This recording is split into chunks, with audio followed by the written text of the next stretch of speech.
and 4 months for fraud and conspiracy. Obviously, in Trinidad and Tobago, impunity reigns. To use the words of Senior Counsel Martin Daly, where he said, having given dangerous latitude to public officials, the negative output of such latitude is the relentless undermining of the willingness of our people to support social order and discipline.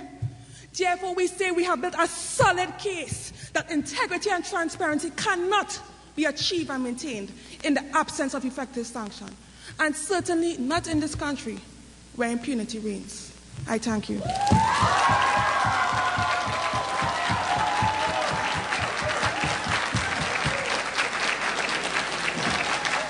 Thank you very much, Ms. Richards. And now let me call upon the third affirmative speaker, Ms. Suzette Madison, CTS once again.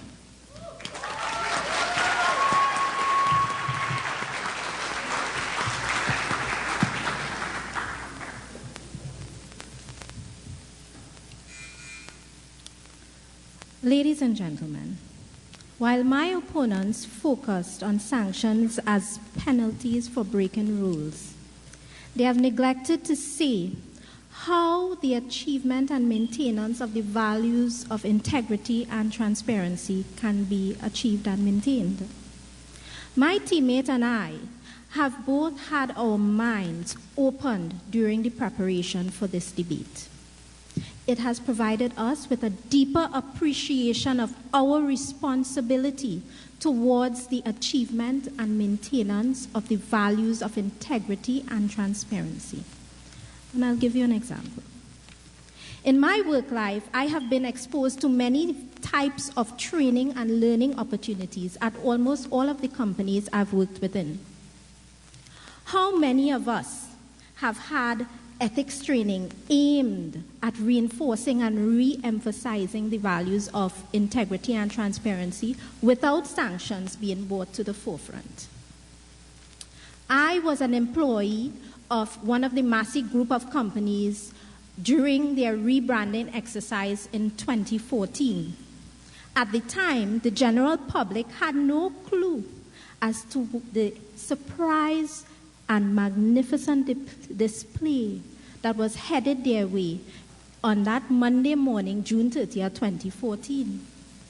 What has stuck with me, what I take pride in, and what I can attest to, is the integrity with which all 10,000 Massey employees displayed throughout that rebranding process. You see, we held internal town hall meetings months before that rebranding was made official. We were not told that we could not say anything. We were not given confidentiality agreements to sign. And yet, there were no leaks, no whispers on the streets, no news in the media. Instead, we stood tall and proud and brought our new identity to the world. I am evidence of the fact that integrity and transparency can be maintained without sanctions. In the future, when historians look at our beloved Twin Island, let it not be said that we were slaves to sanctions for good governance. The values of integrity and transparency cannot be chained by such opinions. We, the CTS debate team, are proud to affirm the motion that the values of integrity and transparency can be achieved and maintained in the absence of effective sanctions. I thank you.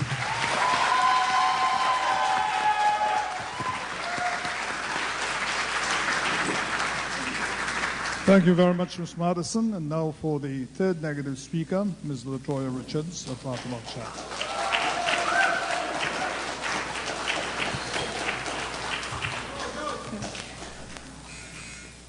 Bring back the old-time days.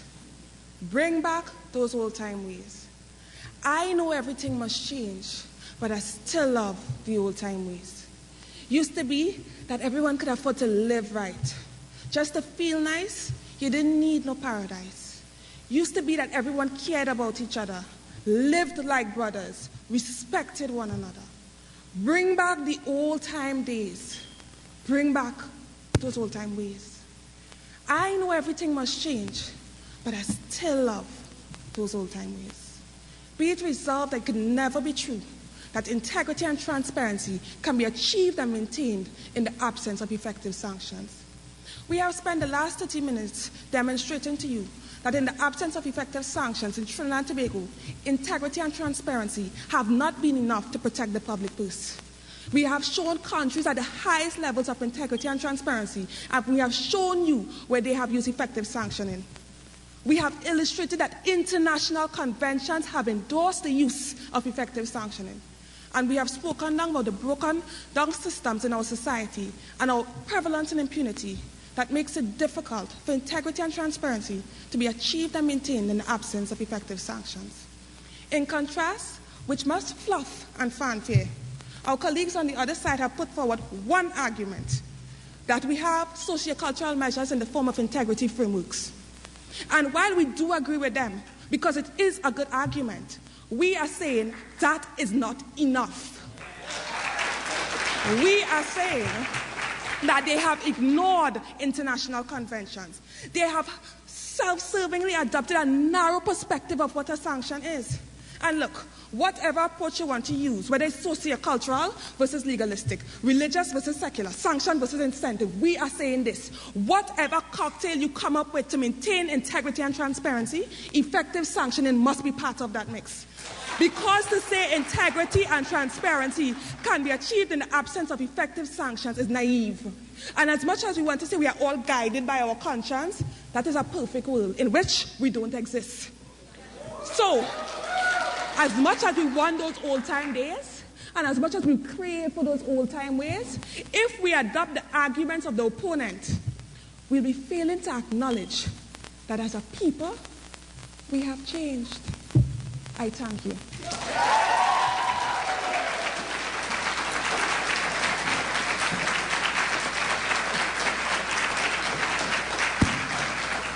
Thank you very much. Thank you very much, Ms. Richards. Thank you to the teams from CTS College and Arthur Graduate School of Business for a tremendous final debate. Now there'll be a 15-minute, that's down in the books, break, but I anticipate it could be more than that, during which the adjudicators will deliberate. After this, they will make a verbal adjudication. The winners will be announced and prizes awarded. The best team will carry off the challenge trophy and MacBook Pro laptops. The second place team will take away MacBook Air laptops. All participants will receive certificates of participation. So let us take that break now, and we'll be back later.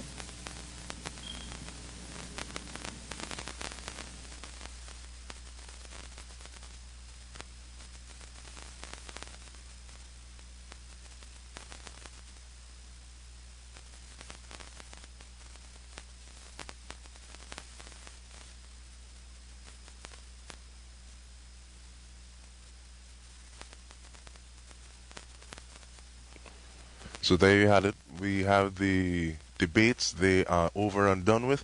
Now it's time for the deliberation by the adjudicators. And the last shot we had of the theater or that conference room was we have the people who are cheering for their team, their side, supporting the person that they want to win. I'm wondering how easy it will be for Martin Daly SC to adjudicate fairly and transparently with his name being used in one of the quotes. But we will see. But right now what we're going to do, we have some interviews for you, but we will do that in just a bit.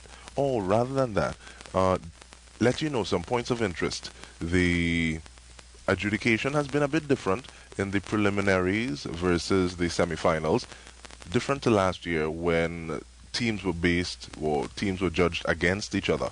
In the preliminaries, we had everyone receiving a score. So that meant that two people who may have competed in the preliminaries may still have found themselves in the semifinals. Also of note is that we had 7 teams this year, the second year, instead of 8 last year. We had some different teams. We had some teams that were not able to make it. Of note, We had the UWI, I'm still talking about them, that light that's rising in the west, and they weren't able to field a team after performing so creditably. Well, we hope to see them next year, please God. We'll ask Mr. Critchell about that possibly in a bit. But right now, we're getting ready for an interview with one of the people who has spanned both years as a competitor. We'll be able to speak with her, get her views on what she thought about this evening, as well as the entire competition. So we say good evening to you. Thank you very much, Ms. Akila Marin. How are you doing? Fine, thank you, and it's a pleasure to be here. Thank you for having me. The pleasure is ours. You were actually one of the favorites both last year and this year. People were always waiting to see what it is you were coming with, and I remember Martin Daly saying that your opening line was always something that he was looking for. Did he call it a purple phrase? I can't remember the terminology he used, but yes, I know the opening lines were one that he looked forward to. But talk to me about your feeling about this year's competition. I think this year's competition, we've seen some improvement from last year, which is commendable, because we understand that the competition is young and it's growing. So I guess that we have a lot to look forward to next year as well in the competition. I like the fact that we use rankings of teams, so you can get two strong teams who battle each other in the beginning, have the possibility of battling each other at the end. I thought that was a fantastic improvement to the competition this year. All right, no. A little while ago, you were one of the competitors. What are you feeling now that you're seeing other people compete for that title that you all were defending? A bit of relief, to be honest, because it's so intense. The competition is so intense. So I am relieved to a point. But of course, there's still that sadness that I am not competing in the finals. So I think that would be the mix of emotions right now. Right.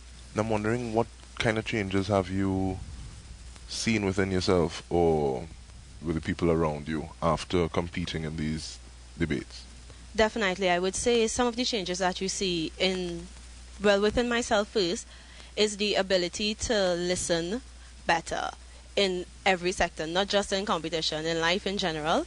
I tend to listen more before I respond, because debating, that's a skill that you need to have. You need to be able to listen to respond effectively. And with my teammates, I can see that we've all grown in our vocabulary, our understanding of what's taking place in the world, taking place in local news, what's happening on the forefront. And I think that's admirable, and I think we can definitely contribute some of that to the competition itself. All right, but going back a little bit, how did you get into debating?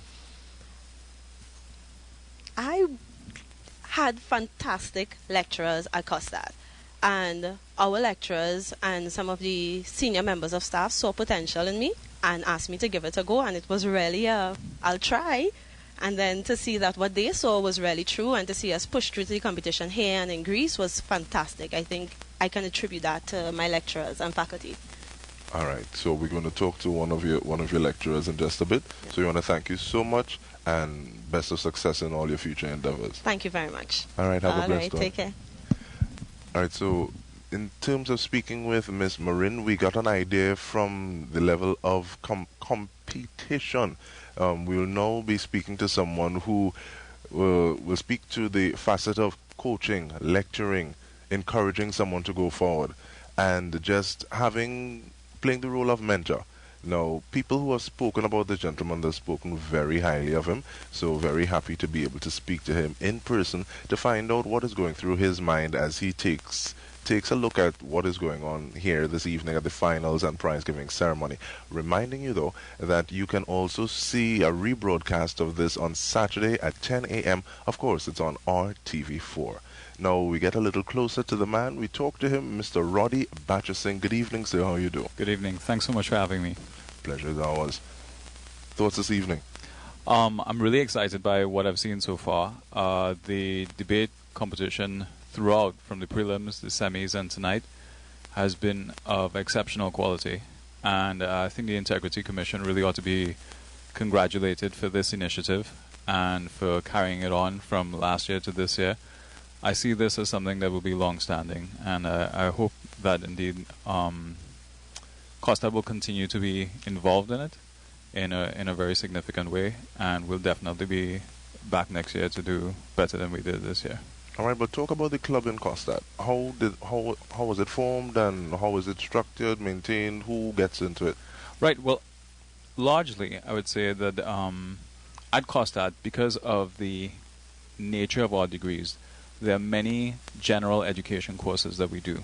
So even if you're doing a specialist degree, you're exposed to many different types of disciplines and many different types of wide diversity of knowledge.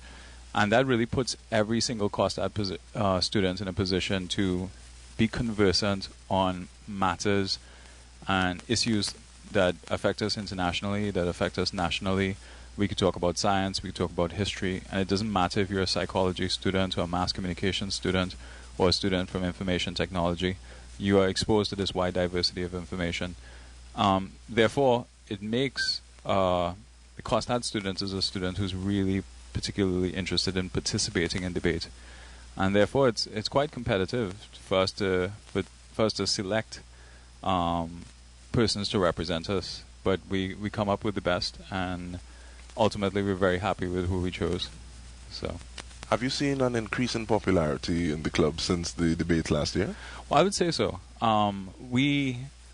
There's greater interest among the students in being involved, and we want to have and foster a greater culture of debating within the college.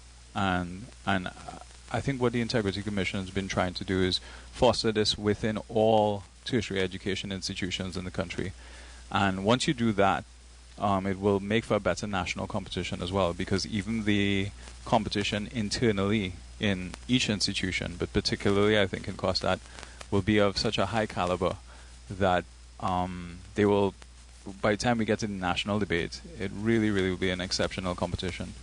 All right. Now, you spoke about having students who are present and generalists and involved. I'm wondering, what are some of the other variables that go into making a good debater? Well, I think the student has to be well read. The student needs to have a genuine curiosity about the world. The student has to be compassionate and be open to a multiplicity of views and perspectives. Oftentimes in debating, you are not asked, and if you debate frequently, this will happen frequently, you will not be asked to debate something that you have firm convictions about. You may be arguing against what inherently are your convictions. And therefore, it's a real intellectual exercise. Yeah, it's a real intellectual exercise to really espouse and really, really try to think about the other perspective, the perspective that may inherently oppose your perspective. And sometimes you have people switching convictions because the exercise of looking at the other side helps you to appreciate and empathize with the other side. And therefore, it broadens your horizons. It increases a culture of intellectuality. People are not dogmatic. People ultimately become open to other views and become tolerant of other people's views. And that's why debate is so important in our society. Yeah, someone was likening it to another way that you can get things discussed in an open and safe forum, in the same way that you have things on stage in terms of theater. So sometimes something that we'd interact with on a daily basis winds up in our face, like you're saying, when you have your personal conviction. It's a lot easier to treat with it when it's on that stage. It's a way, or you're preparing to debate it on that stage. Yeah. I think, every nation, and particularly our nation, where there's so much cultural, ethnic, religious diversity, it's really important to be able to exchange views in a civil way and in a compassionate way, and to share with each other our views without this becoming overly personal. We can have honest differences about an idea or honest differences about a policy, and it doesn't have to be that because we disagree intellectually, we disagree as people. In fact, you'd find in debates, people are generally the opposite side. The two sides of the debate are generally united by a principle of, we would like to improve society. And they're really arguing about what's the best way to improve society, but they're not arguing about whether society should be improved. They're just arguing about what's the best way to improve society. And that's why debating is a very healthy aspect of education. It's a very healthy aspect of all democracies. And we really have to seek to improve debating in Parliament, in schools, at the secondary school level, at tertiary educational level. If we do that, then we're really on our way to becoming a nation that every citizen could be proud of. All right, now talk to me about another nation. Talk to me about the Greek experience. Right. Well, in Greece, we were in Greece over the Christmas break. We left Trinidad on Boxing Day, 4 a.m. The competition ran from the 27th of December to the 4th of January. And this is the World University Debating Competition. This was the 36th year that they had the competition, and it's universities from all over the world. There were 390 teams altogether. And I say 390 teams. There are roughly about 250 universities, because some universities send 3 teams. Say like Harvard University sent 3 teams. So there would be Harvard A, Harvard B, Harvard C. The style of debating was called British parliamentary, the British parliamentary debate style.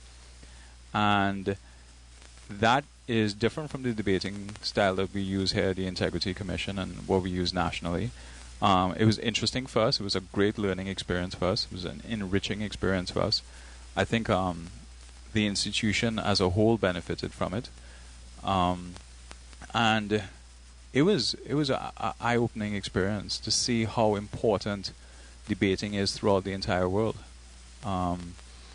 People were really interested in it in every part of the world, and we were meeting people from Pakistan, from Qatar, from Nepal.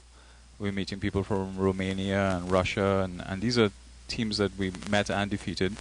I would say for Trinidad for Costad being involved in the competition for the first time, we were really pleased with our results, and it's a competition that we hope to go back to one day.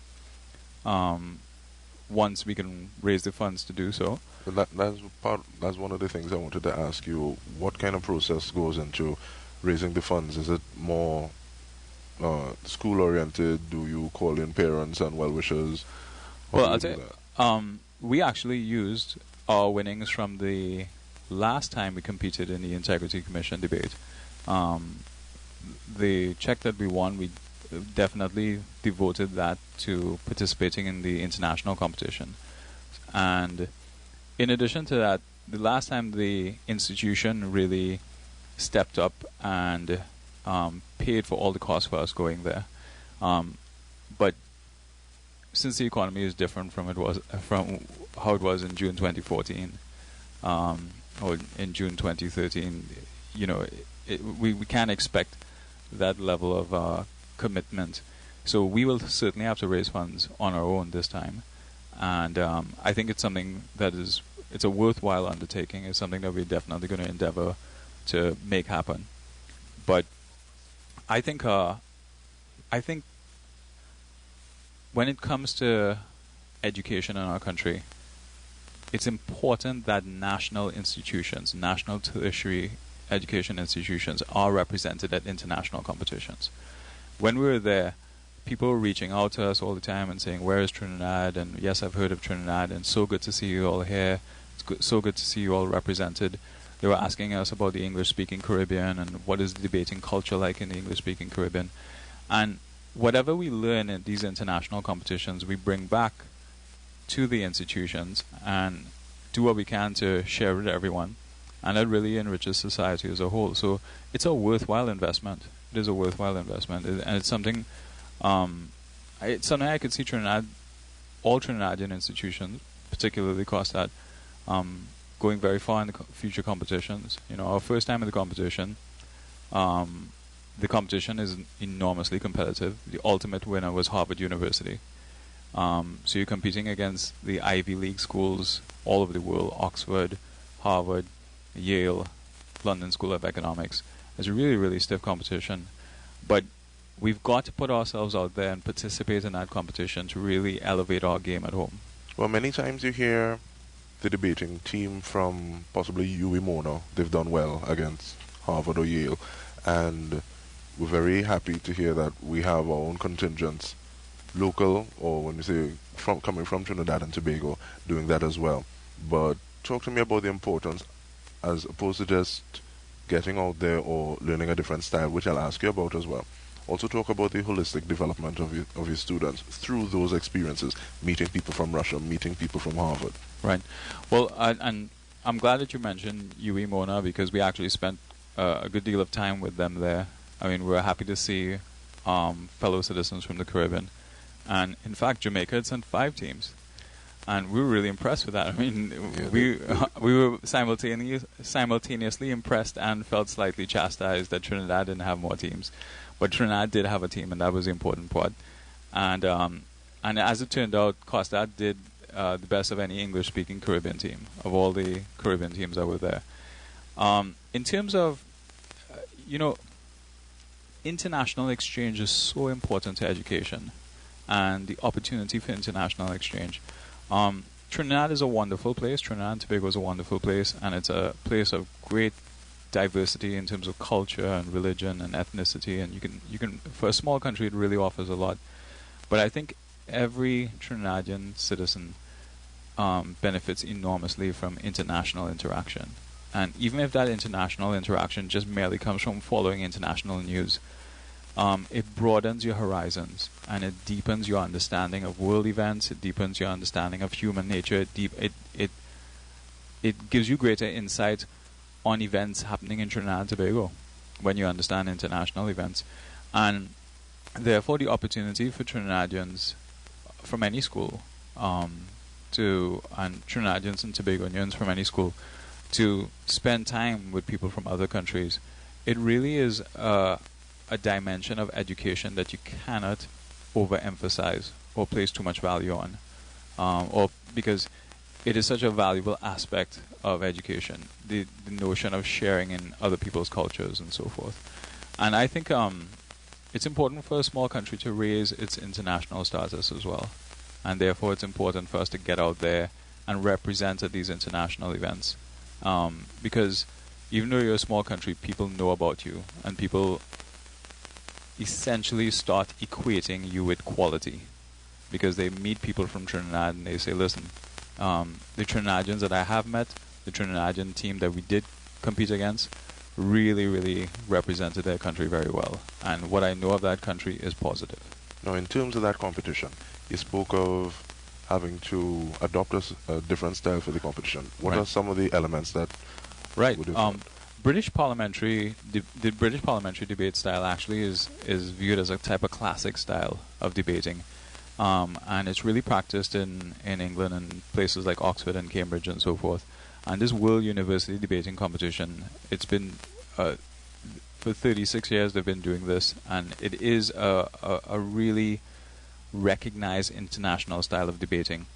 And what it is it's interesting. 4 teams compete against each other. 4 teams compete against each other simultaneously. So it really requires a different mindset and a different set of training. You have and the positions are assigned to you. You get the topic 15 minutes before you have to debate. So really you have to be well read and really knowledgeable about international events and politics and economics and so forth. But you have opening government, and then opening opposition, then closing government, and closing opposition. And therefore these 4 teams are competing with each other, and you're even competing with people who are arguing the same points as you, but you have to argue the points better than them. So you're competing with people who are opposed to you, and you're competing with people who are even agreeing with you. And that really requires some mental gymnastics to be able to pull that off. And it really is a very demanding type of competition. And oftentimes, even though you might be opening government and you're siding with closing government, because you're both arguing the same side, you have specific roles to play. Opening government is really supposed to set the table and establish what this debate is about. And if you don't play that role properly, the entire debate can be sort of chaotic. So oftentimes, the way you win the competition is by fulfilling your role in a really remarkable way, and also by clearly being very knowledgeable about the topic that you're given. Even though you're given it 15 minutes in advance, you have to really be able to think on your feet. You have to be able to produce very quickly. So I think that was a tremendous experience for our students and for our institution, and it's something we want to build upon. and we want to go back there and keep doing better every single time we go. I'm kind of mesmerized at what you're saying about this style, but I'm wondering, would the closing government have an advantage possibly? Arguably, yes, because the closing government and even the closing opposition, but because the closing opposition, they go last. Yeah, they've heard everybody. They've heard everyone.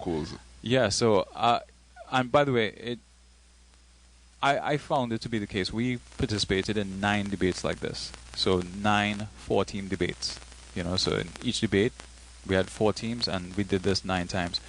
And I would say it was roughly equal the number of times we had. We had to be opening government twice, we had to be opening opposition twice, so it was roughly equal. So I think the way the competition is designed, it isn't the case that everyone, you end up, you participate in 9 debates and 6 times you have to be opening government, because that would be really, really cruel for that team, because they would always have to be the team that sets the table and defines the terms, and they're really held to a high standard. So the roles are rotated, but you're right. The people who go second are at an advantage. Some people argue that they're at a disadvantage because the good material has been used up already, and therefore they're at risk of sounding repetitive. Because remember, you only have 15 minutes to come up with this. So in 15 minutes, it might be that you came up with some really good points, but those points have really gone already. So now you have to argue those points with greater nuance, with greater subtlety, with greater skill, with greater intelligence. And therefore, the people going seconds can sometimes be at a disadvantage. So it really evens out. All right, so you didn't have the disadvantage even though you went second. But we have a gentleman going third, right. Mr. Shiv Sao. So we're going to be speaking to him in a bit. But we want to thank you so much for taking the time and actually being here today at the second. I want to just close by saying that Shiv and Akila, and Megan Gomez, who isn't here tonight, they really, really worked very hard, and they were exceptional debaters. They were really devoted to what they were doing, and I have to express my gratitude to them. It's important to do your best as a coach, but when you have students who work as hard as they do and who are as devoted as they are, it really, really inspires you as a coach to really do your best to get the best out of everyone in the team.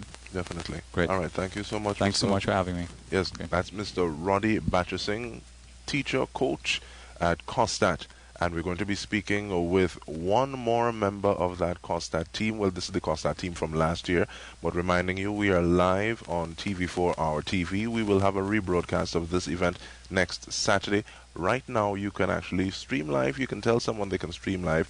www.gislt.tt/TV-4. And we are waiting for the results with bated breath. And before those results, though, we are going to be speaking with a young man who was a member of last year's team, not so much this year. I wonder why. We'll ask him. But good evening, Mr. Sao. How are you doing? Hi, good evening. Thanks very much for this opportunity to be here tonight. Well, you wanted to find out why I didn't compete this year. It's a very demanding thing to take part in the debate competition. A lot of preparation goes in. At Lockjack and CTS, I know they would have spent weeks pouring over research and so forth. I'm a full-time worker also, and I couldn't expose the time to devote that 100%. So I stepped aside, give other students within COSTAT the opportunity to pick up the mantle, which they did excellently, Elijah and Tonya. Unfortunately, we didn't make it to the finals, but we did make an excellent showing, and I'm absolutely proud of the team that we sent through, and proud of every team that participated, because I understand what they went through. The behind the scenes, in front of the camera, the nervousness that going through their veins right now. Yes. So. But how does it feel to just be able to come, sit back, take the time, and support your colleagues, and basically support everyone? Because like you said, you know what's going through, what's happening with them right now. Well, it's very relaxing. I remember exactly the position I was in. Akila was in, Megan was in last year. We were on tender hooks. Right now it's from the viewer point of view. Seeing the behind scenes and being on camera is really interesting. But last year, the difference of being right now is more relaxed, but still really tense because I want to see who wins this competition. It was really fierce between Atalockjack and CTS College. All right. You said full-time work. Yes. Is there anything that you have taken from your experiences in debating with the club in the competition to the world of work? Oh, of course, yeah. I mean, the thing about being known as a good debater is that everyone wants to get you into a debate, you know. So, and as Trinidadians and Tobagonians, we're always debating all the time. So I will have a coworker will come up and say, "What do you think about this situation going on in the news?" And they will actually be listening to what I say because, oh, this is a former champion of Integrity Commission debates. But to take it into the workforce, it has made me more confident. You do have the opportunity to present live on stage. You're getting judged really efficiently by some well-qualified judges, Senior Counsel Martin Daly, Marjorie Thorpe, Mr. Giff. And you learn how to be under pressure and be judged for every little detail of what you say. So, yeah. All right, now in the same way that Akila was known for that opening line, she's coming with fire and brimstone, and this kind of controlled aggression. I think you kind of made a name for yourself in having some quotes that just kind of brought home the topic. Right. How important is getting that quote that just fits into that context? It was a lot of reflecting in once for a quote, especially because I'm a huge fan of Calypso, and a couple of times we actually use lyrics from Sparrow or David Rodder, because it's a debate and worldwide people see in these debates, but it's also based in Trinidad and Tobago. So my thing was, I remember mentioning there's a song called Good Citizen because last year we had a debate about white collar crime.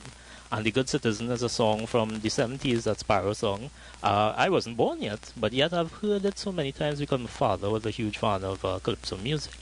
And I was able to pull it in and contextualize it to the debate that we're doing because in 1974, white collar crime is still a problem, was a problem, still as it is now in 2016. So I got into that mode where I could have pulled for way beyond my knowledge, way beyond my age sometimes, yeah.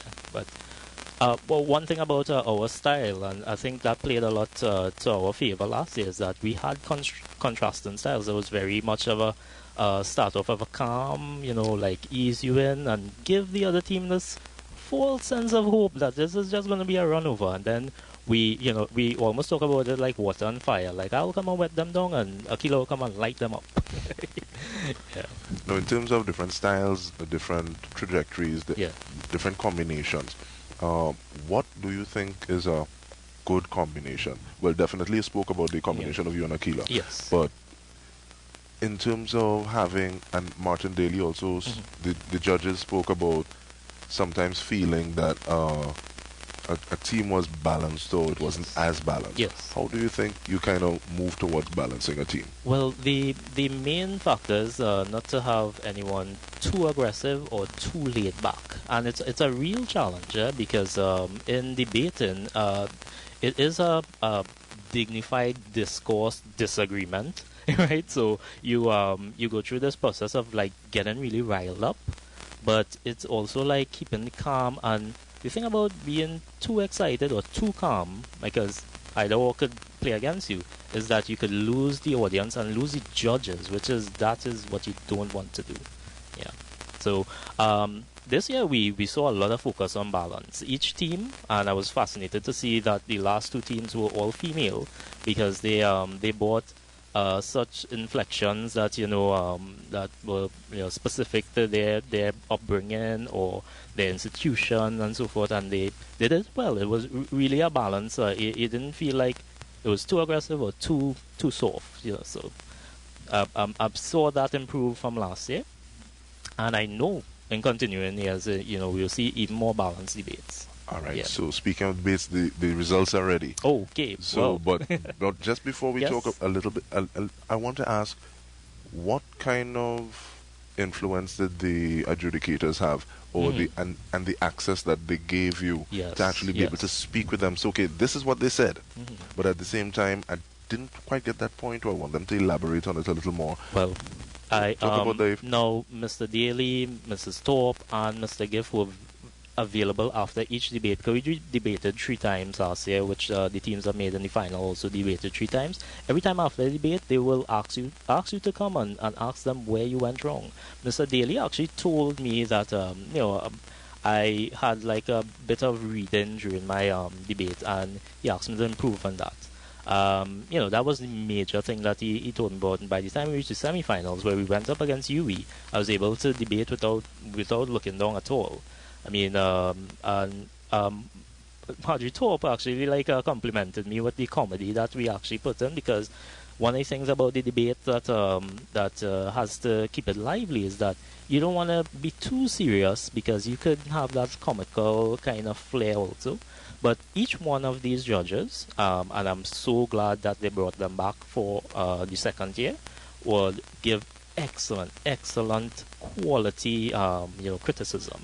And I'm sure that Lockjack and CTS heard all that they said, and they brought it into the finals. All right, well, we're going to hear what the judges have to say about them, so thank you so much. Well, thank you very much. All right, and I'm looking forward to the results. Yeah, so thank you so much, Shiv Sao, Akila Marin, and Mr. Roddy Batchersing. They've been giving us a little idea of their time and also the influence and just their thoughts on this evening. But speaking of this evening, we have Mr. Martin Daly, SC. He is at the lectern, and we are going to get some results. So it's to the stage for those results. Thank you. Well, good evening, everyone. Let me begin by telling a little story about your adjudicators. It has to do with the level of excitement that your adjudicators felt about coming here this evening. I been dreaming about this debate for the last 2 or 3 days. And of course, it's something of a nightmare for me because I have to do the adjudication. My colleague, Mr. Gift, was so excited that he rang me, was it yesterday, to say, don't worry, I've come in quite from the morning to be here. I'll be there. And when I thought that no one could be more afraid of the traffic coming east than myself, I usually get here paranoid hour and a half before, I met Dr. Thorpe here already. So all of us in our different ways had tremendous enthusiasm and tremendous expectations about what we would hear this evening. And let me say right away, we were not disappointed. It was a thrilling evening.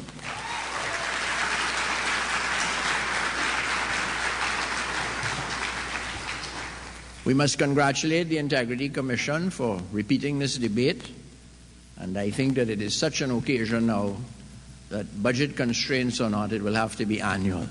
Happily, they don't have to pay the adjudicators. We do it out of love of young people.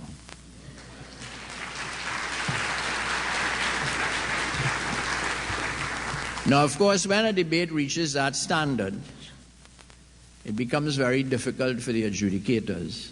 And I'll give you one more little piece of information about the adjudicators. In the course of our discussions, trying to separate these 2 teams, on 2 occasions, the word draw was mentioned, in desperation really, because it's so hard to separate these teams. As usual, I'll attempt to be very clear about what we saw, what we liked, and what we didn't like. You will have gathered from my opening remarks there was very little that we didn't like. We were thrilled with almost everything.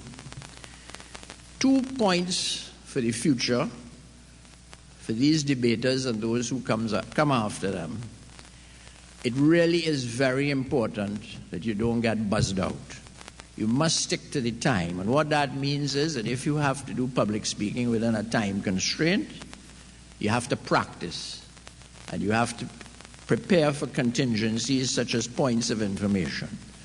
In the end, of course, the little going over time certainly did not influence us one way or other. It's just something we noticed, and it's important for those who are guiding you to make sure you practice, that you have a little minute inside or a little 30 seconds inside for contingencies.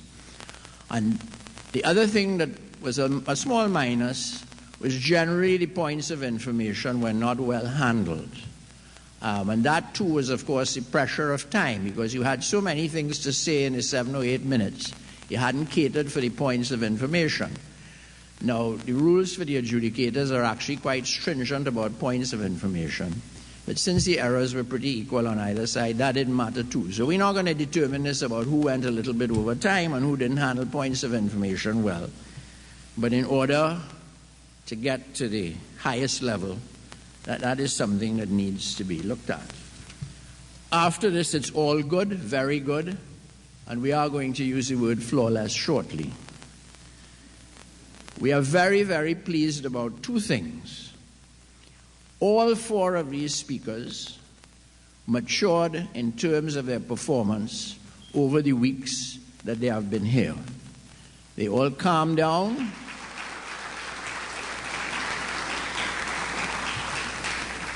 We're all logical, and all left you in no doubt about how they were interpreting the motion. Because another thing you mustn't do is kind of fudge what you're saying. You have to go out on a limb and hope that it doesn't break under you.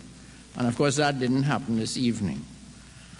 I'm not going to make any individual remarks this evening because the standard was just way too high to give a superlative here and a superlative there.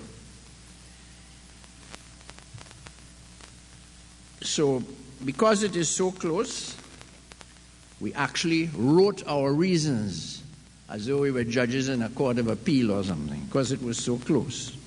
So the words I'm about to utter are the reasons for our decision, and we actually wrote it out to make sure that all of our superlatives were caught. So the adjudicators would like to say the following. On the part of all 4 participants, the opening statements were extremely strong, verging to flawless. Both rebuttals were flawless, and if it is possible to have a double superlative, both rebuttals were absolutely flawless. And so the rebuttal speakers were flawless, and all 4 were almost flawless in their opening statements.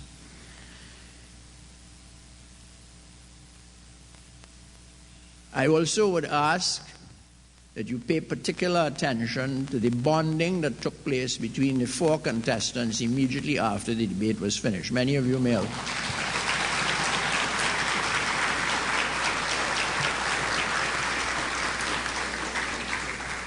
And that was very, very heartening. There are 2 grounds on which we separated the teams in the end.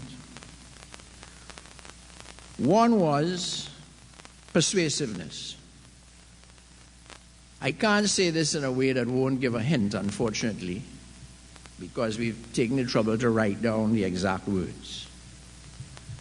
So the 2 grounds on which we decided this sort of fall under strategy and sort of fall under persuasiveness. I say sort of because these categories overlap. So, we say that despite yet another brilliant use of personal experiences by the CTS team in support of the proposition, Lockjack was more persuasive. I didn't announce the winner yet. I don't get carried away. Lockjack was more persuasive on the current condition of Trinidad and Tobago in the absence of effective sanctions, and gave highly appropriate examples. The other ground on which we separated the teams was this. And this has an irony in it, because Lockjack used a technique that CTS used on the last occasion to win the their semi-final. On strategy, Lockjack was able to acknowledge the strength of the opponent's argument about the socio-economic and cultural conditions, but to adopt it and make it part of their own argument. On those 2 very narrow grounds, we declare the Arthur Lockjack School of Business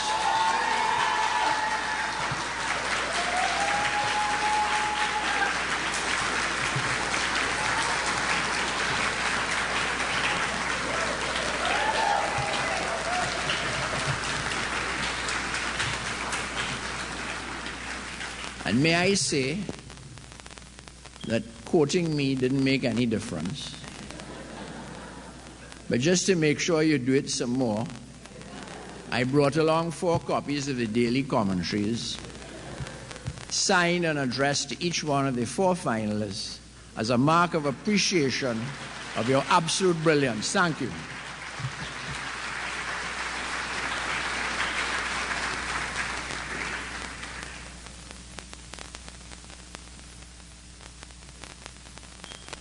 Thank you very much, Mr. Martin Daly, on those scintillating comments.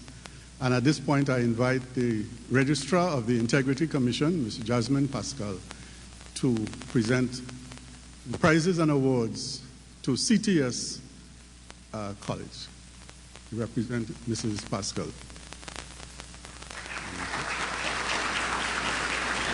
And with the representatives of CTS, Ms. Pascal.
And we now have the alternate from CTS College of Business and Computer Studies.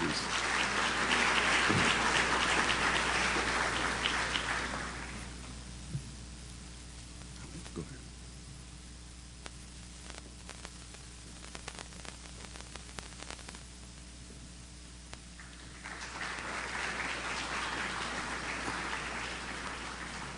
Thank you very much, Ms. Pascal. And I now invite Chairman of the Integrity Commission of Trinidad and Tobago, Justice, to join us on stage.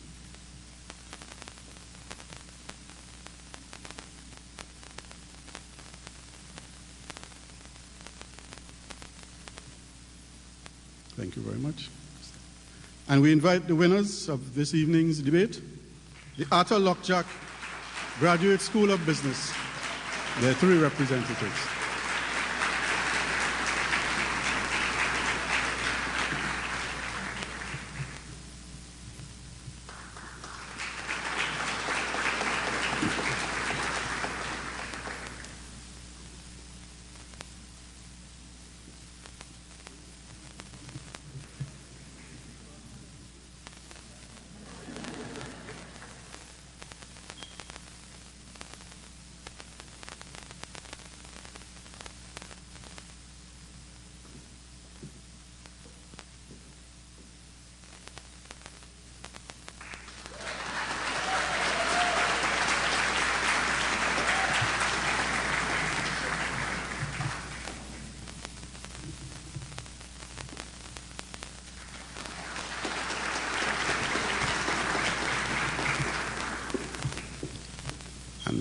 The alternate winner from Arthur Lockjack Graduate School of Business.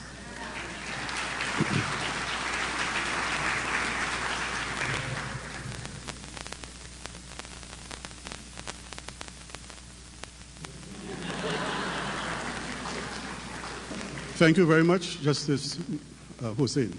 Thank you very much.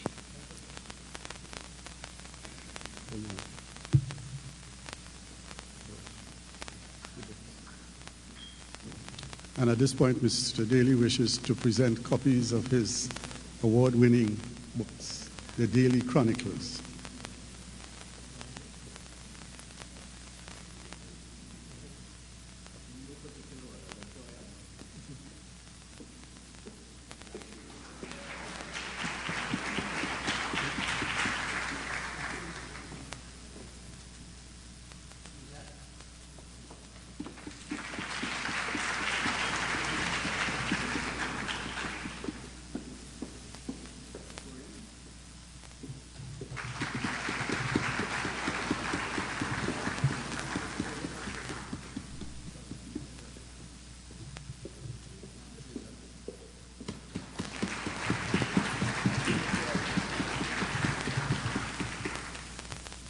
Thank you very much, Mr. Daly. And we thank the winners and runners-up of our second tertiary debate competition. You can have your seat. There. CTS.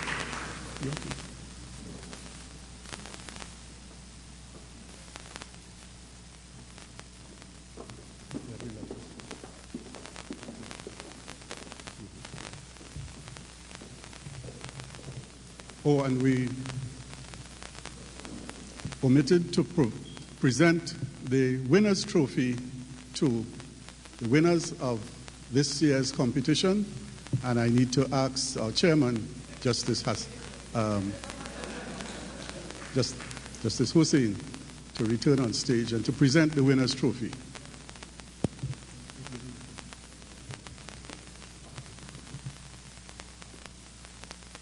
Who is going to receive it on behalf of the Arthur Lockjack Graduate School. And there's Mr. Keenan Barrett.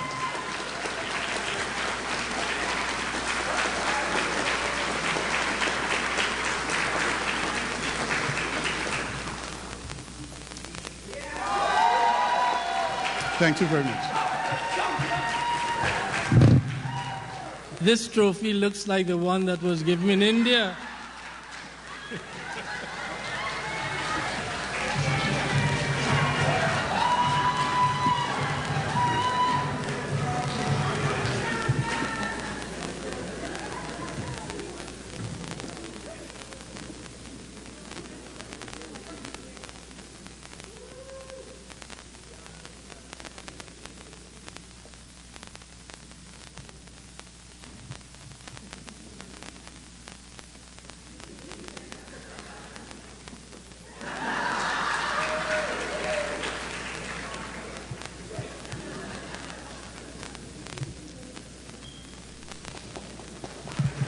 Thank you very much, Arthur Lockjack Graduate School of Business.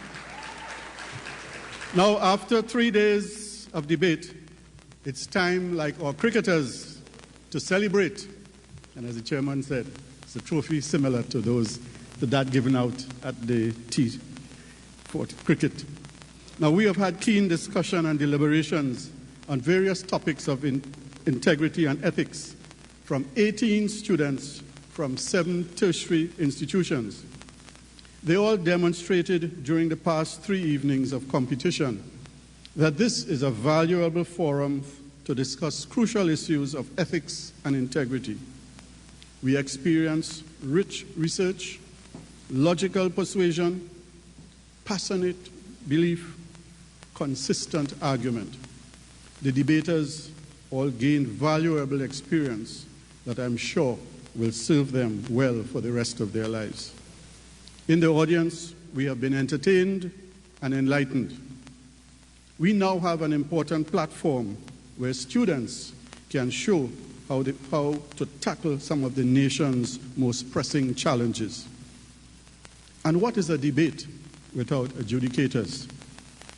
For we have to thank Dr. Marjorie Thorpe, Mr. Martin Daly, Senior Counsel, and Mr. Christo Giff, Senior Counsel.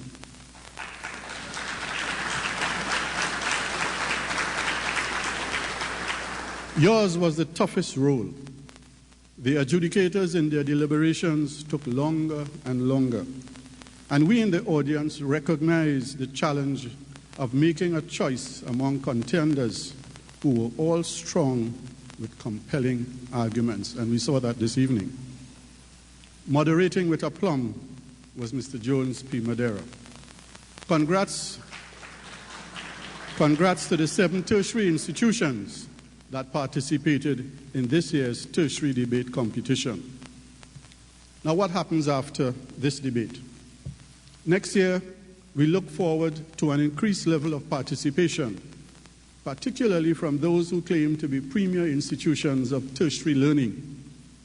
In this venture, the Integrity Commission hopes to reinforce the notion of integrity into the hearts and minds of our tertiary level students and institutions. We wish to promote critical thinking on issues related to ethics and integrity. We want to ensure that students and the national community do not lose focus on argumentation as a method of persuasion. Thanks to all those who followed the debates live on GSL TV and in the social media, Facebook and Instagram. I trust you will continue to make skillful use of the social media to rapidly organize, galvanize, and educate in this era of hashtag activism. The debates will continue to be broadcast. I understand that this evening's broadcast will be on GISL Channel 4 on Saturday around midday. Show your support by tuning in. On behalf of the Integrity Commission, we trust there will be a new wave of efforts that the universities themselves can undertake to promote through resonant voices a continuing dialogue on ethics and integrity. Special thanks to Suresh Kewal, Marion Bradshaw of the GISL television production team, as well as to Ms. Lorraine Rostand and her team from Rostand DDB. We owe a debt of gratitude to Cheryl Richards and all here at the Cipriani College of Labor and Cooperative Studies for making these pristine facilities available. I acknowledge the comment and commend, really, our registrar, the chairman, commissioners, and fellow employees of the Integrity Commission for staying the course and supporting this venture. Thanks to all those who are viewing this presentation on television. You all contributed to making this 2016 tertiary level debate competition easy, pleasurable, and rewarding. I trust you all get home safely. Thank you. See you next year.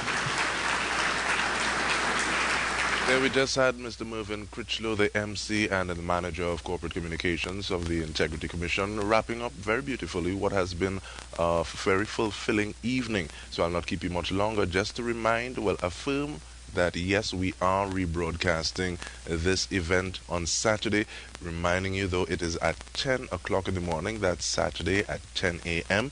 And just to affirm the maturation process of the participants in addition to the bonding that has happened. So this has been the finals and prize giving ceremony of the Integrity Matters tertiary level debates for 2016. We have a new winner, a new champion, complete with champion dance, also done by the chairman of the Integrity Commission, Justice Zainul Hussain. And that champion, the winner, is the Arthur Lockjack Graduate School of Business. Commendation though to CTS College, first time to the competition, but at the same time making their presence felt. Continue to stay tuned to our TV4. And on behalf of the cast and crew, I'm DK Rosta. Enjoy the rest of the evening.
Hello and welcome to Cyrus. I'm Evan Salino. Hi everybody, I'm Shekinah Gardner. This is Cyrus, the show where young people show off their presentations from the Cyrus competition. And we have a great show for you today because Helen Bissoon is going to tell us about bioremediation. So stay tuned.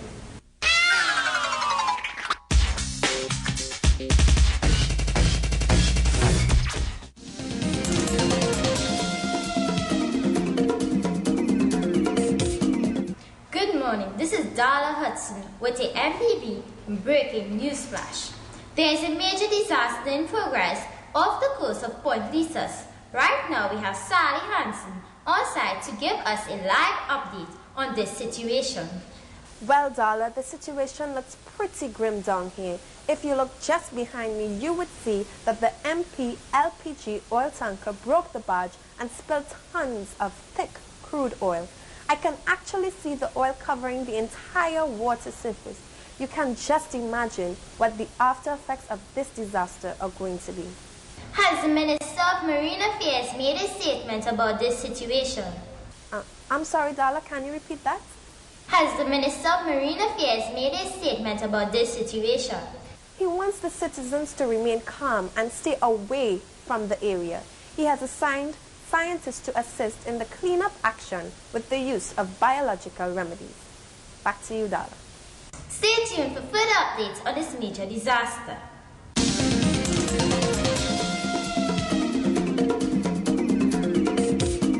My presentation today deals with the bioremediation of oil and water. Now, this is a relatively new concept to many. However, we can infer from the name that it is a biological remedy. This method utilizes oil-eating microbes, which are minute organisms with the ability to digest oil. They are invisible to our naked eyes and are found in a concentrated, highly efficient and cost-effective powder called Tertiary. With that said, I'll now demonstrate with my aquarium test to show the process of bioremediation. Firstly, I'll put 2 floatable rings into the water to separate the 2 oil samples. Next, I'll put a few drops of used motor oil into each ring. Now, I'll treat the oil in one of the rings by putting some Tertiary powder over its surface.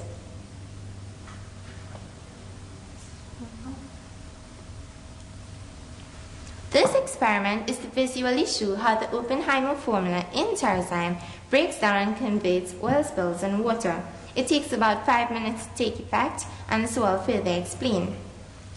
Bioremediation refers to any method that uses microorganisms to break down organic compounds on water. There are essential factors like water, oxygen, and microbes must be in contact with the oil. The oil-eating microbes in Tertiary utilizes a mineral absorbent along with naturally occurring oil-eating microbes, which are activated upon contact with water. The grayish powder immediately reduces the volatilization, that is, its ability to catch fire, and prevents any further spread of the spilled substance. Tertiary, along with many other products, was formulated by Dr. Carl Oppenheimer of Texas. What actually happens here is that the microbes in the Tertiary eat the oil. Then the digested oil, along with the microbes which die, sinks to the ocean floor. All of this, when it has already sunken, becomes fish food for any marine life. With the use of bioremediation, there can be major reductions to the damage caused to marine life by oil spills. For you see, oil, when spilled in water, spreads rapidly over a vast area assisted by the ever-changing tides and winds, forming a surface film. This surface film hinders the growth of phytoplankton, minute plant organisms, by preventing the penetration of sunlight and dissolving of oxygen. Now, if the fish's source of food is decreased, then the fish population will also decline, therefore affecting a main source of man's protein. Let us now check our experiment. As you can see, most of the oil has sunk into the bottom of the aquarium, and the rest is continuing to be broken down by the microbes. The fish will then eat this broken down oil and obtain nutrients from it. So to wrap up, we can say that bioremediation is a natural process that destroys organic contaminants. Its byproducts are non-toxic and can be safely eaten by fish. It can also be performed on-site. On that note, I thank you. Well, Helen, I'm sure that the people would agree that that was a great presentation. But we'd really like to know, how did you come up with this? How did you find out about this presentation? Okay, well, upon hearing about the sciences competition, my biology teacher, she went and researched the entire process by remediation and provided the information to me. And I myself came up with the presentation. Okay, with reference to bioremediation, for oil, is it used a lot internationally? There have been oil spills in Japan in which terrorism and other products have been used to control and contain the oil spill. It has not yet been used locally in any oil spill, but it's in its testing features. Okay, so why does this work in water alone?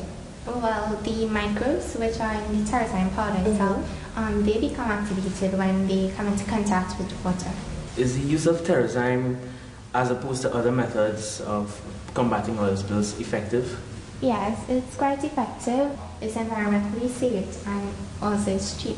How else can the terrorism be used, you know? Okay, well, let's just say you have an oil leak in a tractor or something and leaks oil onto the surface of your land. You can use the terrorism along with water again to break down the oil and then use it as fertilizer afterwards. Fertilizer? Yeah. That's cool.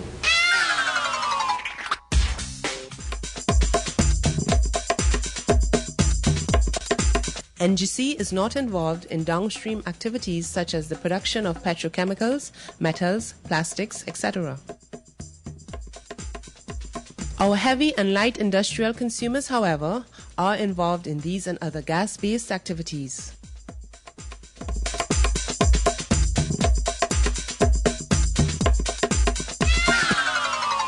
Did you ever hear about floating water? No? Well, you won't want to miss this feature where you'll find out about it.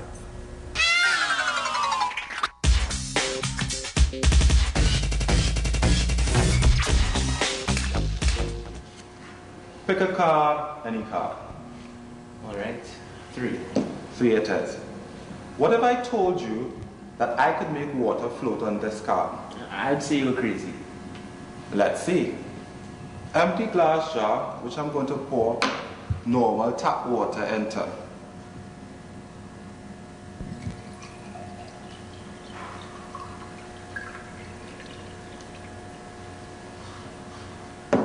I'm going to take my card and place it over the lid, the mouth of the jar, and carefully turn it over. There we have it. Water floating on a card. Are you sure that's not magic? Let's see. I don't think so. But how? Well, it has to do with pressure. You see, the atmosphere exerts a pressure which is equivalent to 760 millimeters of mercury at sea level. But what does that have to do with the card? The card remains in place because the atmospheric pressure pushing upward is higher than the pressure pushing down. Oh, so that's why the water floats on the card? Precisely. Well, I still say you're crazy, but there you have it.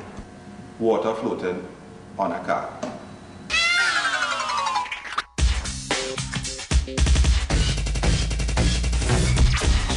Super scientists, men and women from right here in Trinidad and Tobago, who made contributions to the world of science. Today's super scientist is Dr. Ivan Chang Yen. Dr. Chang Yen works at the University of the West Indies and is an analytical chemist. Analytical chemists help to identify elements of compounds, and their work is particularly useful in uncovering the causes of environmental problems. Dr. Chang Yen has worked in this field of research for many years. He studied the effects of heavy metal pollution on marine organisms and led student research in these areas.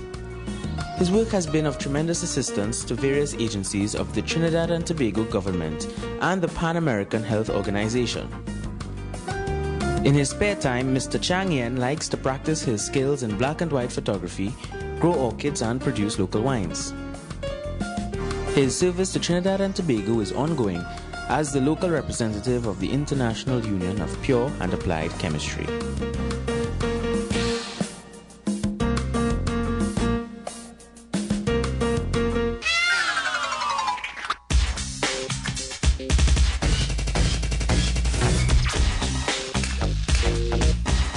Well, that's all we have for today's show. Hope you enjoyed. Evan, what did you think about that faculty? I'm thinking I could fry fish in oil and then feed the oil to the fish and fry it and eat it again. Something like that. I'm not sure, I didn't think it out properly, but I'm conceptualizing something. That's why you're the host. Thank you all very much. See you next week on Silence.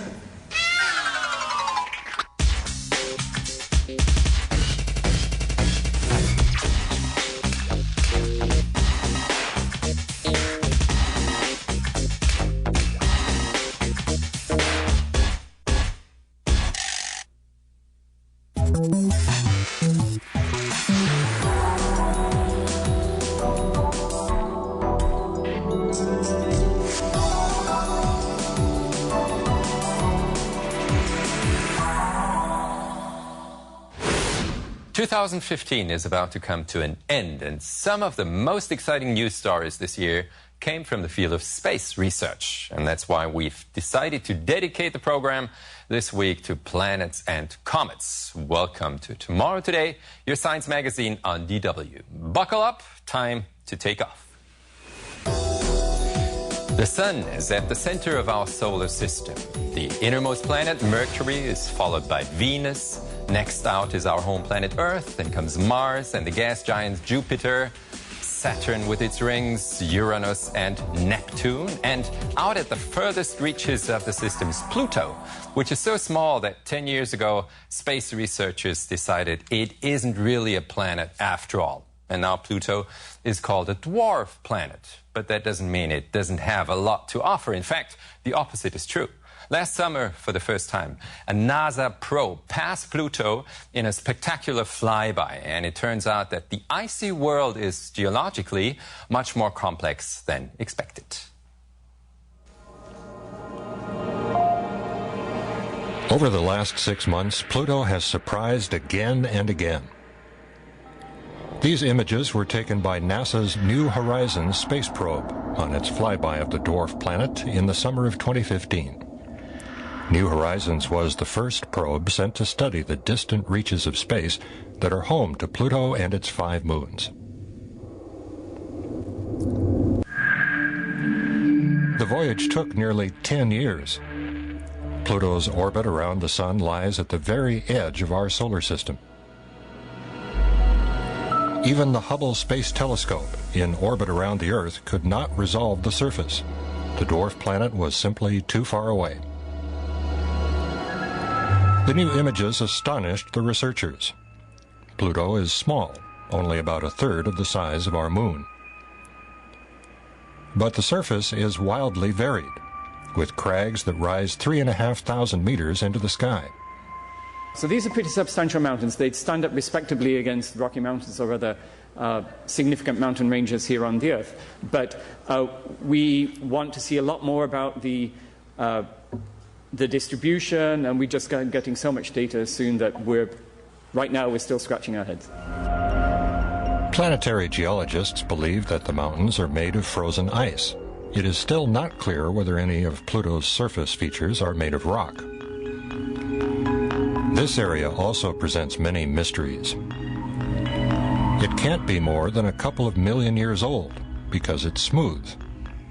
There are no craters left by meteors. Pluto is changing.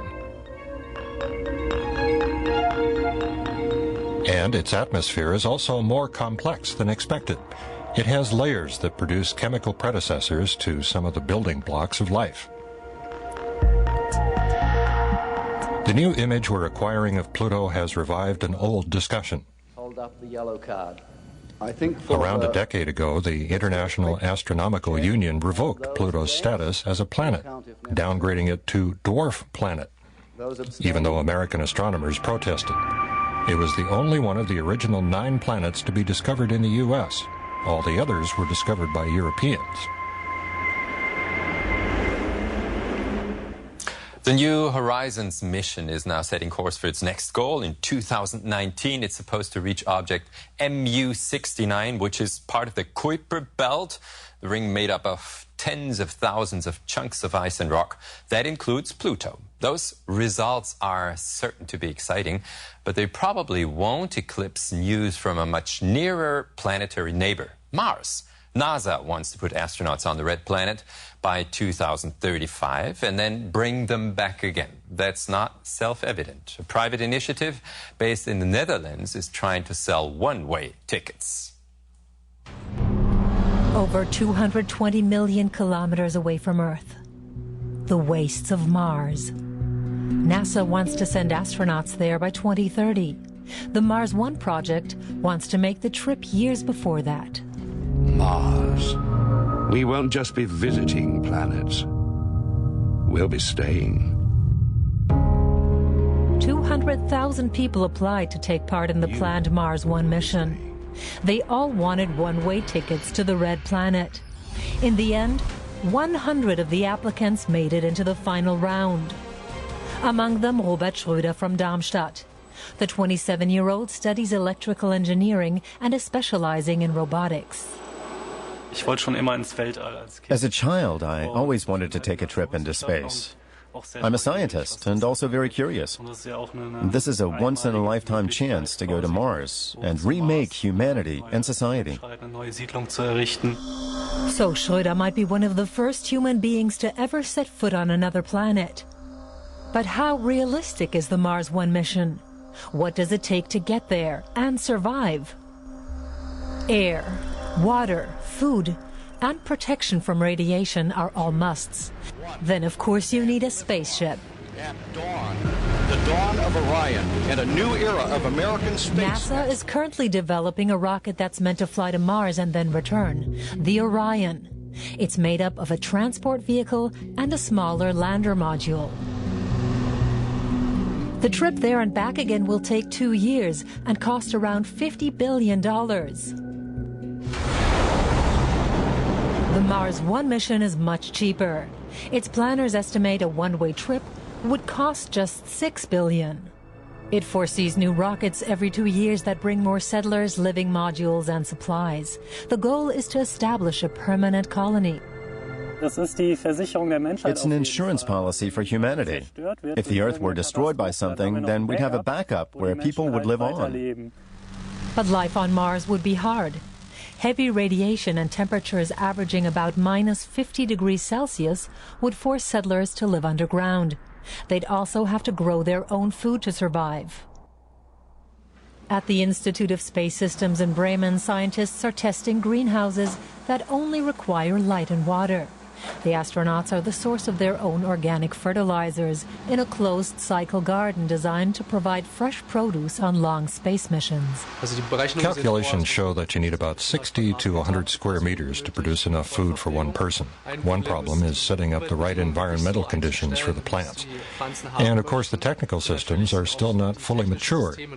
Pumps in particular are not set up to handle constant use. Our pumps break every 2 to 3 months. Schröder believes problems like this can be solved. He says he'll be taking tools as well, and the sun also shines on Mars. And water and oxygen can be extracted from the frozen soil, at least in theory. The Mars One organizers want to finance the gigantic costs through the sale of television rights, a kind of survival camp against the backdrop of the red planet. So the idea of colonization isn't entirely illusory. Settlers could in principle survive autonomously on Mars. Robert Schröder knows that a mission to Mars would be dangerous, but says that's no reason to believe he can't go.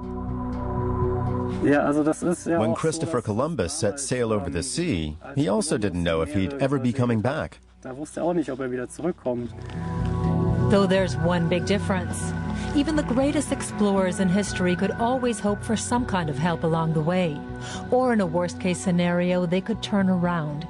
But if Mars One goes ahead, the colonists will truly be on their own, over 220 million kilometers away.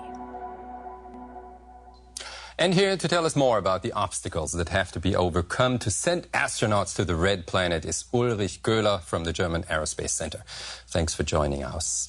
Now, what about you? Would that be something for you to take a trip to Mars without a return ticket?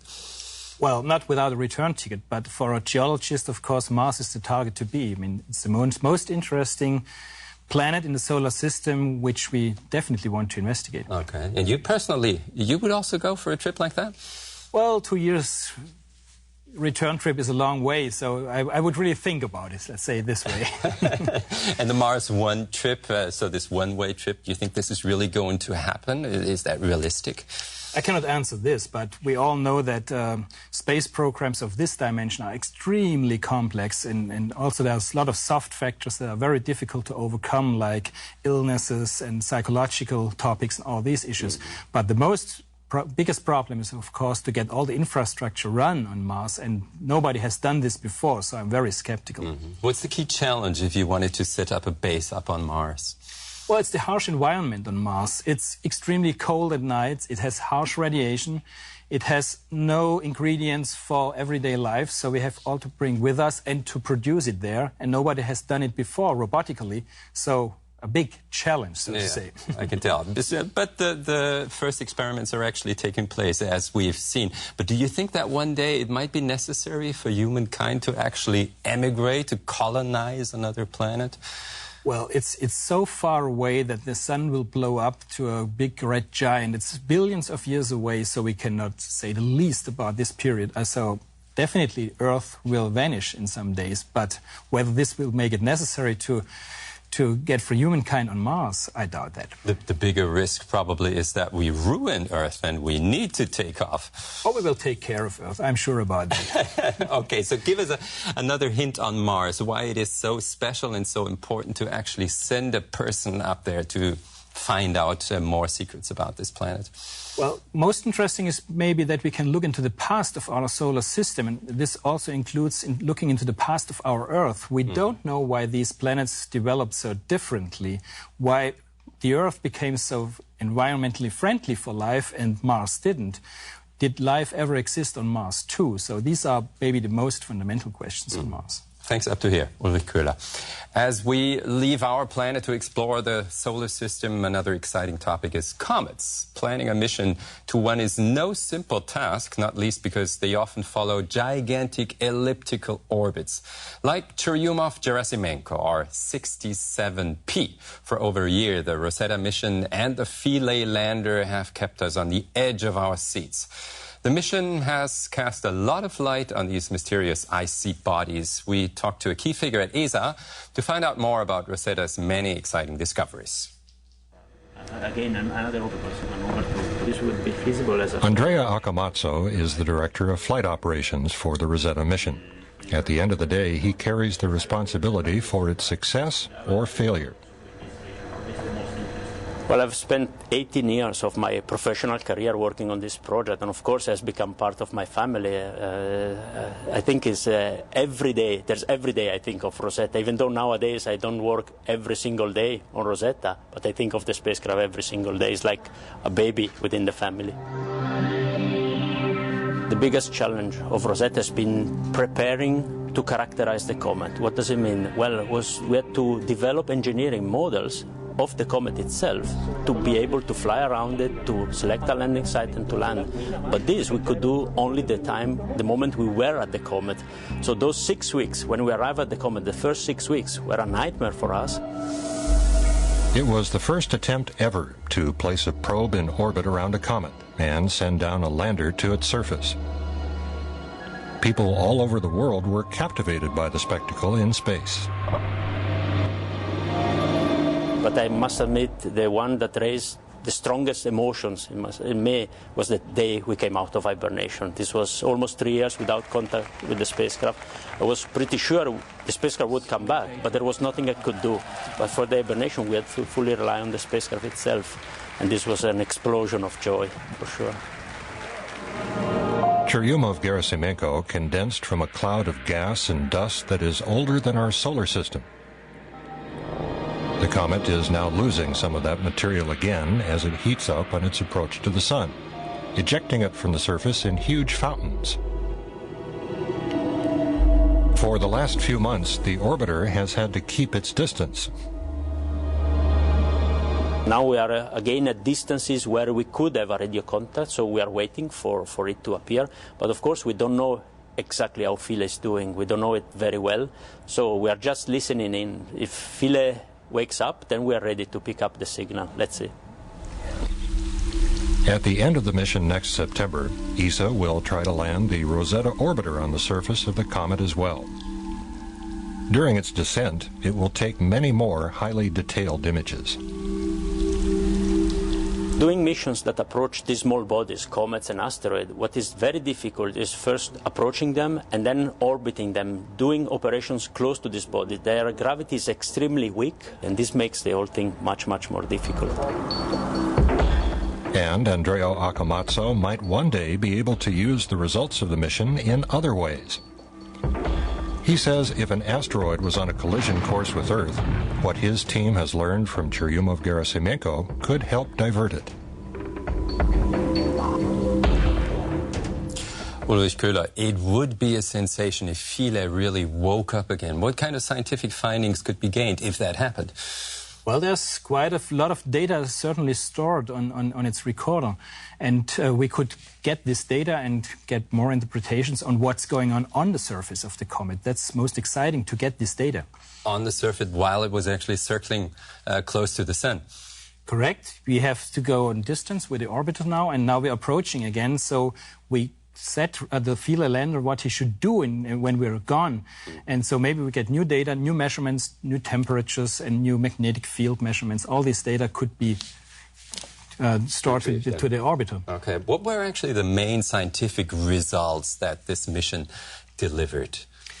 Well, there are, of course, quite a few, but I think most important is the result that the water of our oceans on Earth is probably not coming from comets. At least these type of comets have a different composition of water, and that was quite a surprise to us. Mm-hmm. Could you, I mean, was that ever imaginable that we had enough comets delivering the water on planet Earth?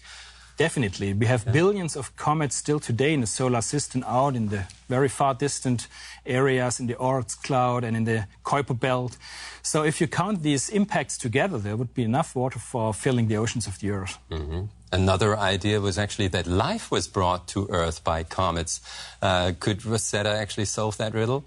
I would say it would not be life that has been delivered, because it's too cold for life to exist on comets. But the ingredients of life, like carbon-hydrated molecules, they are part of comets. And this is still an idea that is vivid. But so far, Rosetta has not yet get this result really confirmed. But is that probable for you, that life didn't really come to existence on Earth, but somewhere out in space on a comet? It's probably the biggest questions we have to our solar system at the moment, whether life started here on Earth, or whether it came from somewhere abroad, or whether the ingredients at least came from abroad. So this is a big discussion in science, and I think there are quite a few Nobel Prizes in that. The total cost of Rosetta was around €1 billion. Was it worth it? Absolutely. I mean, it's €4 for every European citizen. Is that much? Thanks a lot for the talk, Ulrich Köhler.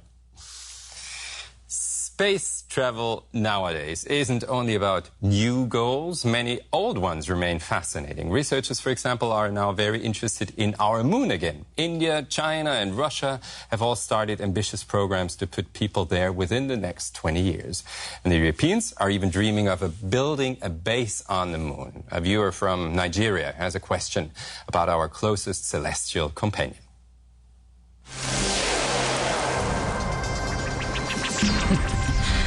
Oh, just lazy. Oh. Hello. Nice to see you again. We've been receiving lots of exciting questions from our viewers. Christian Emachida from Makurdi wants to know, how is the moon important for the Earth? It circles us day and night. The moon is the Earth's constant companion. In cosmic terms, just a hop, skip, and a jump away. A mere 400,000 kilometers.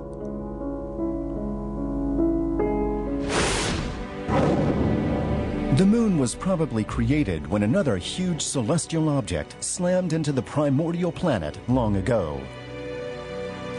Since then, our only natural satellite has been circling the Earth and having important long-range effects. The play of gravity between Earth and Moon drives the tides.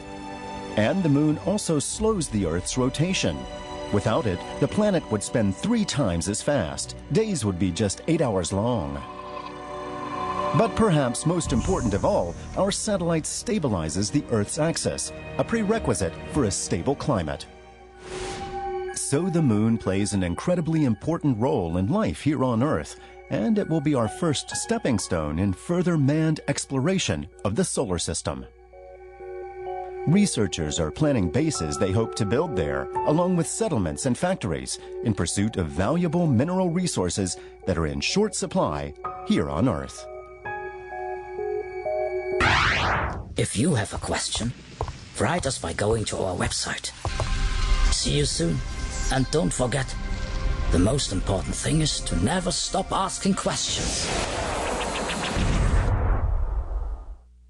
That's right. Send in those questions, and if we answer your query on the show, we'll send you a copy of our Einsteinchen DVD as a thank you. And now we've got something very special for you. German astronaut Alexander Gerst and his fascinating insights, photos and films. The geophysicist was up on the International Space Station for 165 days on what was called the Blue Dot mission, a reference to the fragility of our home planet. And his images tell the story of a very emotional journey. It's the most incredible view imaginable. The cupola on board the ISS, 400 kilometers above the surface of the Earth. In 2014, the fabulous backdrop helped turn astronaut Alexander Gerst into a media star. Hundreds of thousands of people began following him on social media. It really is our best module. If we didn't have it, it would be a lot harder for us to work up here. Without the module, we wouldn't have this unique view outside. 360 degrees around you and 180 degrees looking down at the surface. It's fabulous. The International Space Station orbits the planet 16 times every day, moving from light into darkness every hour and a half, then back again. The cupola points downwards from the station towards Earth. When you float into it head first, then initially everything is upside down. It feels like the Earth is floating there above you. That's especially impressive at night. I always had the feeling that when you're on the night side and the Earth is floating over you like this dark ball, especially over the Pacific, where there are no lights at all, it always felt a little like the Death Star from Star Wars. Sometimes it even felt a little threatening.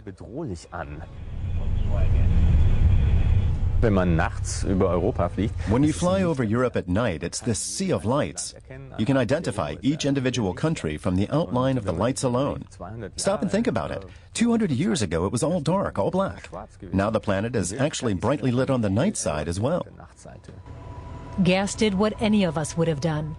He looked for the places that he knows, places he's lived, like Christchurch in New Zealand.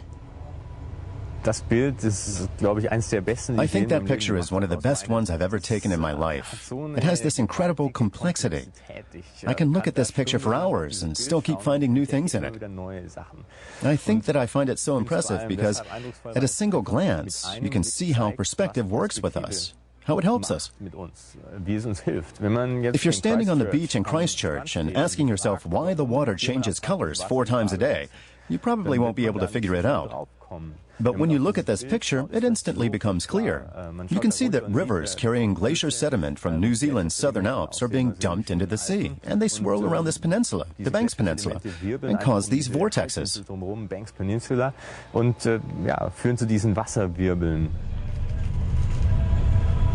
Beauty and destruction. Images like this one also fascinated the astronauts' followers on Facebook. They show corridors hacked through the heart of the Amazon rainforest. Suddenly, everyone could see the scale of the destruction with their own eyes. We should take each of the participants in the climate conference up to the space station and let them look out for an hour. I think that then some geopolitical decisions would turn out differently. The Facebook community posted and reposted the spectacular images Gas took of auroras. He had a bird's-eye view of the natural phenomenon.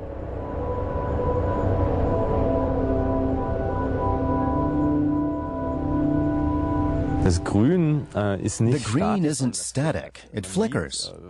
It stretches from one horizon to the other, and from up there, you can see regions that are thousands of kilometers away. These waves would pass through at incredible speed, run across the whole sky in a split second. It felt like I was looking at a living organism. I always had the impression it was alive. Fans loved the astronaut's photographs. But he didn't only take pictures and films of our planet's natural beauty from space. He saw terrible things as well. I actually only saw it by chance. I flew by a window and saw something that I couldn't place immediately. There were these dots down on Earth that suddenly started to move.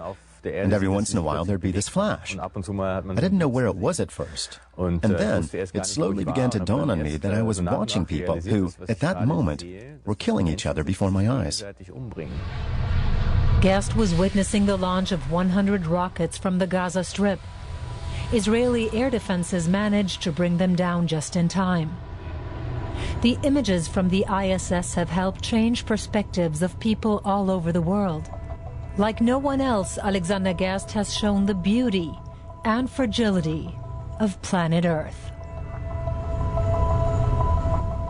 We're only tiny lights in a vast cosmos, after all. We shouldn't view ourselves as too important, but at the same time, seek to preserve what we can. I'm Ingolf Bauer for Tomorrow Today. Thanks for joining us and take care.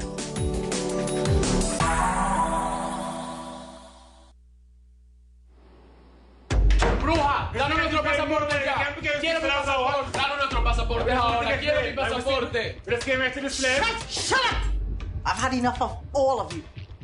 You are ungrateful. Bad enough for you. You took us from our countries under false pretense, have us working day and night like slaves, and expect us to be grateful. Nos prometiste $15 la hora y nos pagas mucho menos que eso, y aún así nos quieres quitar dinero por pobres salarios.